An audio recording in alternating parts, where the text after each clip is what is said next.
लष्कर ए तैयबा निगडीत टीआरएफने आता स्फोटाची जबाबदारी स्वीकारलेली आहे। पहलगाम हल्ल्याशी स्फोटाचे धागेदोरे जोडले।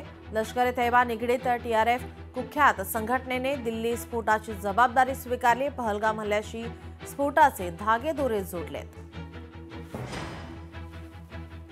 आपल्या प्रतिनिधी भाग्यश्री प्रधान आचार्य आपल्यासोबत फोन लाईन वरून जोडलेत।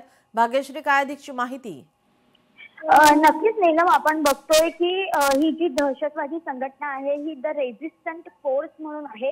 लष्कर ए तोयबा या फ्रंट ऑर्गनायझेशनची ही संघटना काम करते। दिल्लीतील स्फोट थेट काश्मीर आधारित दहशतवादी कारवायांशी जोडला गेलेला यामुळे पाहायला मिळतो। एकंदरीत जर बघितलं तर पहलगाम मधील जो दहशतवादी हल्ला होता तो देखील याच एका संघटनेतर्फे करण्यात आलेला होता आणि याचाच एक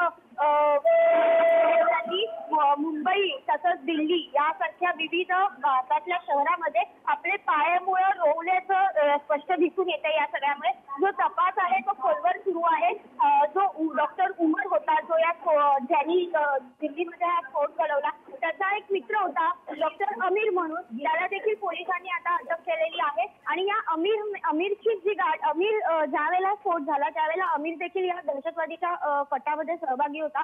संपूर्ण जर आपण बघितलं तर संपूर्ण भारतातनं विविध ठिकाणाहून अशा पद्धतीचे व्यक्ती ज्या आहेत त्या शोधल्या जात आहेत। एक पुण्यातला IT इंजिनियर देखील यामध्ये अडकलेला पाहायला मिळतोय। हंगरेकर असं त्याचं नाव आहे।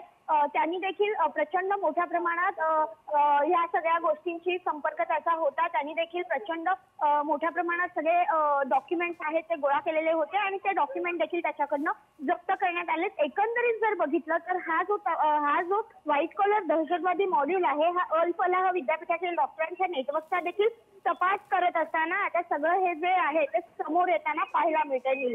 जी, धन्यवाद भाग्यश्री आपण दिलेल्या माहितीसाठी।